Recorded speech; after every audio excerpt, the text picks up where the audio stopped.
হাদিসের মধ্যে আছে, যে ফজরের নামাজ পড়ে না, আল্লাহ রসুল বলছে ওয়া ইল্লা আসবাহা খাবিসান নফস কাসলানান, ফজরের নামাজ যে পড়ে না, রসুল বলেন সে হচ্ছে খবিস। খবিস, এটা খবিস তুই বেটা। এই তোমরা যারা ফজরের নামাজ পড়ো না, খবিস তুই বেটা, খবিস। পাউডার লাগায়, পাউডার লাগাও কিত্তা, খবিস কোথাকার খবিস। আবার পাউডার লাগাও কিত্তা, ফেয়ার এন্ড লাভলি ডলো কিত্তা। কথা বলেন না কেন? তুই কিত্তা পাউডার লাগাও, পাউডার লাগাইলে বুঝি সুন্দর হয়।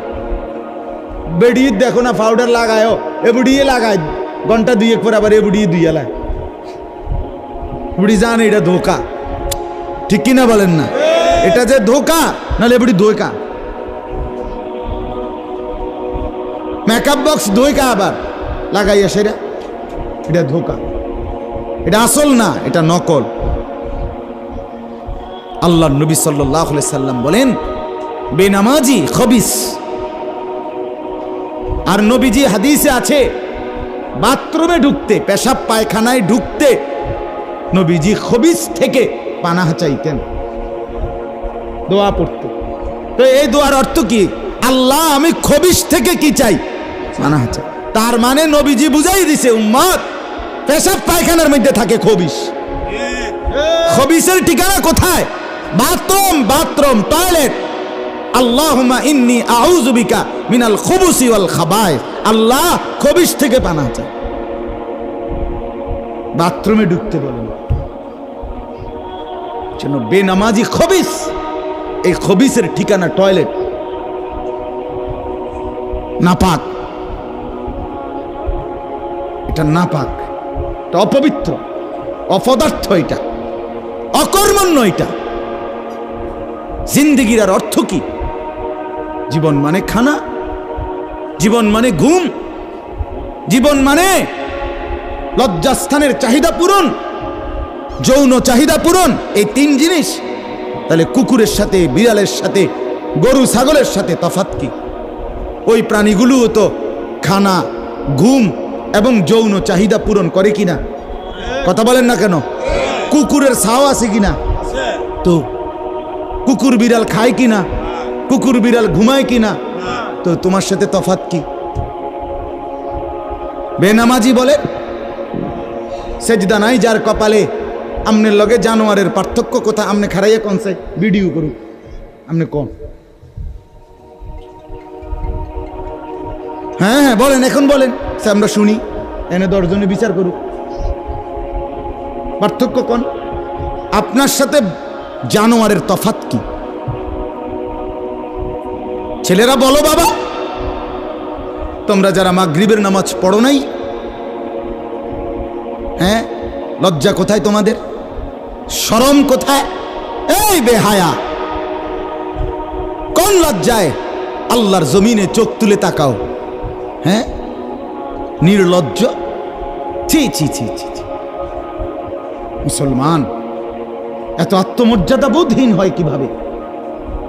মালিককে চিনে না, বানানেওয়ালাকে চিনে না, গোলামি বোঝে না, সেজদা দিতেও মন চায় না। মুসলমান এত পাষাণ হয় কেমনে? আরে তার মা কোথায়? তার বাবা কোথায়? আরে তুই কোন মার দুধ খাইছ রে? তোরে কি মা দুধ খাওয়ায় নাই? তুই কি বাবার হাতে বড় হও নাই? তুই কি মুসলমানের ঘরে জন্ম নেও নাই? হায় না ফরমান। মা বাপ গুলোকে বললাম, কি ফুতেরে মা আমনে দুধ খাওয়াইলেন? এই অপদার্থ তো সেজদাও দেয় না। হ্যাঁ, এই বাপ কাল লাগে বিল্ডিং বানাইলেন? এই হাইওয়ান তো সেজদাও দেয় না।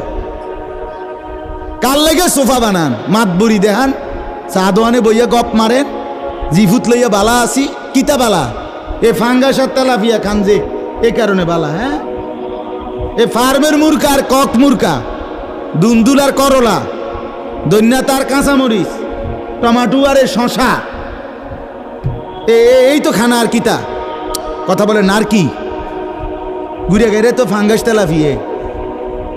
দুনিয়ার বেশি কি ভোগ করছি আমরা, খুব আশ্চর্য কিছু। অনেক কিছু দুনিয়া ভোগ করছি আমরা। এটুকু দুনিয়া ভোগ করছেন বলে এ ফান কদ্দুর খান, বিড়ি খান, চা খান, বন খান, টেলিভিশনে মানুষের বেডির নাচ চান। আমনের বেডি তো আর নাচে না, নাচে মানুষের বেডি। কথা বলেন না? এতটুকু দেখেই দুনিয়া ভোগ করছেন বলে খুশি হয়ে গেলেন, তৃপ্ত হয়ে গেলেন, মজা পেয়ে গেলেন। আহা, আফসুসের ব্যাপার। এত লম্বা আখিরাত কেমনে পার হবেন? এত লম্বা কবরের জিন্দেগি কেমনে পার হবেন বলেন তো? নূহ আলাইহিস সালামের জামানায় যারা মারা গেছে তারা আজ কত হাজার বছর কবরে পড়ে আছে। ইব্রাহিম আলাইহিস সালামের জামানায় যারা মারা গেছে তারা আজকে কতদিন কবরে পড়ে আছে। হ্যাঁ, আবু জেহেল আজকে কত বছর কবরে পড়ে আছে? 1450 বছর, আরো বেশি, 1450 বছর ধরে পড়ে আছে কবরে। এরপরে তো হাসরের মাঠ, এরপরে তো ফুলসেরা, এরপরে তো জাহান্নাম, আর তো রইছে। তাহলে দুনিয়ায় থাকলি কতদিন, কবরে পড়ে রইলি কতদিন? আপনি বলেন। আবু জেহেল দুনিয়াতে ছিল 800 বছর, কথা কন না? আবু লাহাব দুনিয়াতে জীবিত ছিল 900 বছর, তো কবরে আছে কত বছর? তো বাঁচছে কয় বছর? নাহলে 60 বছর, নাহলে 70 বছর, ঠিক কিনা বলেন? তাহলে দুনিয়ায় ছিলি কতদিন, কবরে আসত কতদিন? আচ্ছা, এই কথাই এখনই মনে হইল। হ্যাঁ, এরপরে তো সামনেরটি রয়েছেই মিয়া। এখনো তো কিয়ামত আসে নাই, এখনো তো ইসরাফিল ফু দেয় নাই। একবার ফু দিবে, সব কবরে যাবে, আবার ফু দিবে, হাসরের মাঠ কায়েম হবে। আবার হাসরের মাঠের একদিন, খোদার কসম এই কোরআনে আল্লাহ বলছে, হাসরের ময়দানের এখন একদিন, প্রতি একটা দিন কয় ঘন্টা? হাসরের একদিন আল্লাহ বলছে 50,000 বছর, 50,000 সানা, 50,000 বছর। হাসরের ময়দানের পুরা সময় না, একদিন, একদিন। পুরা হাসরের মাঠ কতদিন সেটা আল্লাহই জানে। প্রিয় বন্ধু আমার, নষ্ট হইেন না। ছেলেরা আমার, বাপ, বরবাদ হইও না। মনে করো কেউ বলে নাই, তবুও নষ্ট করো না নিজেরে। বাবা বলে নাই, মা বলে নাই, সর্দারে বলে নাই, মাতবরে বলে নাই, গ্রামের মুরব্বীরা বলে নাই, কেউ তোমারে কিছু বলে নাই, তবুও তুমি নিজেরে নষ্ট করে দিও না। হযরত ইব্রাহিম আলাইহিস সালাম, পুরা কওম, আপন মা, আপন বাপ, সবাই মূর্তি পূজক, কেউ তো ওনাকে ইমানের দাওয়াত দেয় নাই, তবুও সেই ছোট্টবেলা থেকে তিনি ওইখানে থেকেই উনি খুঁজে নিছেন আল্লাহকে। কাকে খুঁজে নিছেন? আল্লাহকে খুঁজে নিছেন, আল্লাহকে তালাশ করে নিছেন। কওমের লোকেরা বলছে যে তারকা এটা রব। বলছে আচ্ছা ঠিক আছে, দেখি তো। কিছুক্ষণ পরে তারকা ডুবে গেছে। বলছে কই, রব আবার ডুবে কেমনে? পরের দিন এলাকার লোকরা বলছে চাঁদ, এটাই আমগো রব। বলছে আচ্ছা ঠিক আছে, মানে নিলাম, দেখি তো। ভোর হতে হতে দেখে চাঁদ নাই। কিও রব যদি জায়গা, তো আমি বন্দা রইলাম, রব কু? বুঝেন নাই কথা? এরপরে বলছে সূর্য, এটা বড় সড়ো মোড়া তাজা, এটাই রব। হ্যাঁ, ইব্রাহিম আলাইহিস সালাম বলছে আচ্ছা দেখি তো। সন্ধ্যা হয়েছে আর সূর্য ডুবে গেছে। তো ইব্রাহিম আলাইহিস সালাম বলছে হায় আমার কওম, কি কও এডি তোমরা? তোমার মাথা ঠিক আছে নি? রব কেমনে এর মোড়ে নামে? রব এমন হয় কেন? বানানেওয়ালা এত দুর্বল হবে কেন? তখন তিনি বলছে ইন্নী ওয়াজ্জাহতু ওয়াজহিয়া লিল্লাযী ফাতারাস সামাওয়াতি ওয়াল আরদা হানিফা ওয়া মা আনা মিনাল মুশরিকিন। যে না কওম শোনো, আমি তোমাদের বানানো কোনো দিকে ফিরব না, আমি ফিরছি আমার চেহারা, আমার জিন্দেগি ফিরাইয়া দিলাম ওই সত্তার দিকে যিনি 7 আসমান ও জমিন পুরাটা বানাইছে। হানিফান, একনিষ্ঠভাবে আমি শুধু তার দিকে ফিরলাম। ওমা আনা মিনাল মুশরিকিন, আমি মুশরিকদের অন্তর্ভুক্ত নই, আমি আল্লাহকে ছাড়া কাউকে মানি না। হযরত ইব্রাহিম আলাইহিস সালামের বাবা বলছে, পুত তোরে আমি তেজ্য পুত্র করে বাড়ি ছাড়া করে দেব। হযরত ইব্রাহিম আলাইহিস সালাম বলছে, আ'তাজিলুকুম ওয়া মা তাদউনা মিন দুনিল্লাহ। আব্বা আমি আমনেরে ছেড়ে দিলাম, আমনে আমারে কিত্তে ছাড়বে? আমনে বাইত জায়গা দিতেন না, কিতে আমি আইলাম না আমনে বাইত। আমার ঈমান দরকার, আমার আখিরাত দরকার। আমি বন দিয়ে কিতে বলি, আমি সোফা দিয়ে করমু ডাকি, আমি বিল্ডিং দিয়ে করমু কি? যার বাপে বিল্ডিং করে দিছে না হাতে বেড়া পরে আর বিল্ডিং করতে আসছে না, আমার কথা কয় না, বোঝেন নাই আমার কথাটা? যার বাপে জমি কিনা দিতে আসছে না এবারে পরে এবারে ফুতে আর কোনোদিন জমি কিনতে আসছে না, তো তো কি আমনে যে একবার উল্টাইয়া গেছেন। আরে ফুত, আমি যদি কদ্দুর কিছু করে দিয়ে যেতাম না পারি, আমি মরলে তারা খাইবো কেমনে? না তারা চিরা খাইবো। আর পরে আমনে 2 বস্তা চিরা কিনে দিয়ে যাই, আমনে মরলে আর কেউ দুনিয়াত কাম করতো না, আমনে একটা কামিলা মরতে আছেন শেষ। এটা ধোকার কথা না, বলেন না কেন?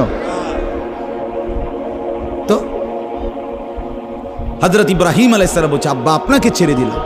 ওয়া মা তাদউনা মিন দুনিল্লাহ, আল্লাহকে বাদ দিয়ে যে আপনি যাকে ডাকেন সেই মূর্তি, আল্লাহকে বাদ দিয়ে যেগুলোকে আপনি ডাকেন, বাপ আমি এগুলোকেও ছেড়ে দিলাম। এবার ইব্রাহিম নবী বললেন, ওয়া আদউ রাব্বি, আমি শুধু কেবল আমার রব আল্লাহকে ডাক দিলাম। গোটা দুনিয়া ছেড়ে দিলাম বাপ, সংসারও ছেড়ে দিলাম বাপ, আপনি মা বাবার মায়াও ছেড়ে দিলাম, আমি শুধু আমার আল্লাহকেই ডাকলাম। আসা আল্লাহ আকুনা বিদুআই রাব্বি শাকিয়া। এবার ইব্রাহিম নবী বলেন, আব্বা আমি বিশ্বাস করি আমার ওই এক আল্লাহকে ডেকে কেউ কোনোদিন বঞ্চিত হয় না। মাখলুককে ডেকে হেরে যায়, নেতা ভুলে যায়, কর্মীও ভুলে যায়, মা বাপও অনেক সময় রাগ করে, মা বাপ অনেক সময় ভুলে যায়, সন্তানও মা বাপকে ভুলে যায়, সবখানে হইতে পারে এমন, কিন্তু আমার আল্লাহকে ডেকে কেউ এমন হয় না যে বঞ্চিত হয়। আল্লাহকে বান্দা যখন জমিন থেকে ডাক দেয় আল্লাহ রব্বুল আলামিন সাথে সাথে বলে লাব্বাইক ইয়া আবদি, আমার বান্দা আমি হাজির, বল না বান্দা কি দরকার। বান্দা আবার বলে আল্লাহ, আল্লাহ আবার বলে লাব্বাইক, আছি তো বলো না। বান্দা বলে সুবহানাল্লাহ, আল্লাহ বলে শুনছি তো বান্দা, বলো না কি চাও বান্দা। বান্দা আবার বলে আলহামদুলিল্লাহ, আল্লাহ বলে বলো না কি চাচ্ছ বলো। আল্লাহু আকবার বলে আবারও বলছি কি চাচ্ছ বলো না, আমি তো শুনতেছি, আমি তো আছি বান্দা। কিন্তু বান্দা যখন শুধু আল্লাহকে ডাকতে থাকে, জিকির করতে থাকে, তাসবিহ পড়তে থাকে, মনের কষ্ট দুঃখ বেদনা চাওয়া পাওয়া কিছুই বলে না, শুধু জিকির করে, শুধু জিকির করে, শুধু আল্লাহকে ডাকে, আল্লাহকে ডাকে, শেষ পর্যন্ত আল্লাহ খুশি হয়ে বলে বান্দা তুই যেহেতু আমাকে ডেকে মজা পাইছো, ঠিক আছে বান্দা তুমি আমাকে ডাকতে থাকো, আমি আল্লাহ তোমাকে দিতে থাকি। কি লাগবে আমি তো জানি, তোর বিবি অসুস্থ আমি কি জানি না, তোর ছেলে বিদেশে অসুবিধায় আছে আমি কি জানি না, কথা বলেন, তোর যে শরীরে সমস্যা আমি কি এটা জানি না, আমি তো সব জানি, কোথায় তোর কোন মুসিবত। আল্লাহর আড়ালে কি কিছু হয়, আল্লাহর গোপনে কি কিছু হয়, তাই না? আল্লাহর ইচ্ছা ছাড়া কি কিছু হয়? এজন্য মোবাইলের কথা বলতে গিয়ে এতগুলোর কথা লম্বা বললাম। ছেলেদেরকে বললাম বাবা অনেক ছেলে বসছো, মাশাআল্লাহ, আল্লাহ খুব বরকত দান করে। আজকে মুসলমানের যুবক তোমাদের ফেরার অপেক্ষা ইসলাম। তোমরা যদি নামাজি না হও, চরিত্রবান না হও, জীবনটা যদি নারীর পিছনে আর ছবির পিছনে, নর্তকীর পিছনে আর উলঙ্গ ছবির পিছনে, মদ জুয়া জিনা ব্যভিচারের পিছনে শেষ করে ফেলো, এই চোখের দৃষ্টি, এই নজর, এই চোখের দৃষ্টি এটা যদি নষ্ট করে ফেলো, গুনাহ দেখতে দেখতে, নাপাক ছবি দেখতে দেখতে তো তোমরা নিজের জীবনই ভালো বাঁচবা কেমনে, ইসলামের জন্যই লড়বা কেমনে? আর মুসলমানের যুবক যদি হেরে যায়, মুসলমানের যুবক যদি পড়ে যায়, তো দ্বীনের জন্য জানবাজি রাখবে কে? এই বুড়ারা, 60 বছর 70 বছরের বুড়া, এবারে আর দৌড়তে পারবো? এবারে দোয়া না করবো? কথা বলেন না কেন? মুরব্বীরা কি করবে? কলিজা ছিঁড়ে দোয়া করবে।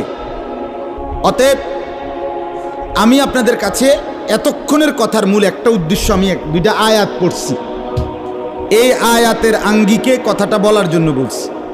আজকে আমরা গুনার মধ্যে সবচেয়ে বেশি, বহুভাবেই আমাদের মধ্যে গুনাহ আছে, বাকি এই নজরের গুনাহ আমাদের সবচেয়ে বেশি। কিসের গুনাহ বলেন না? নজরের গুনাহ। আমাদের চোখ নিয়ন্ত্রণ হারা, বাঁধন হারা। আমাদের যুব সমাজ, ছেলে মেয়ে, তাদের পুরাটা চোখ তারা মোবাইলকে দিয়ে দিছে। ওই যে আগে যে শুনছি যে স্বেচ্ছায় চক্ষুদান করত, কথা বুঝছেন না কথা? হ্যাঁ, মরণোত্তর চক্ষুদান। এই মরণোত্তর চক্ষুদান না, জীবিত চক্ষুদান। ওই দেখেন, ওই দেখেন ইয়া দেখো, ওই মোবাইল কার হাত? হাতে সাইজ হলো ট্যাবলেট সাইজ, তার থেকে তার মোবাইল বড়। যেই অপদার্থ তার হাতেই মোবাইল দিছে, ওই সবচেয়ে বড় অপদার্থ। ওইটা একেবারেই অপদার্থ। সে যদি ভাই হয় তো ভাই অপদার্থ, বাপ যদি হয় ওইটা অপদার্থ বাপ। এই সন্তান নষ্ট করার সবচেয়ে বড় দায়ী আপন গার্জিয়ান। মা বেডি 2 বছরের বাচ্চাটারে বড় মোবাইলটা দিয়ে দিছে, তুই টিপ এটা, তুই তাবু ডিস্টার্ব করিস না, আমি সাইজ দিয়ে আসি ড্রেসিং টেবিলে, এবুডি পাউডার ডলে, হেতে মোবাইল টিপ। কথা বুঝেন নাই? ও বেডি হিন্দি সিরিয়াল দেখে টেলিভিশনে, হ্যাঁ হিন্দি সিরিয়াল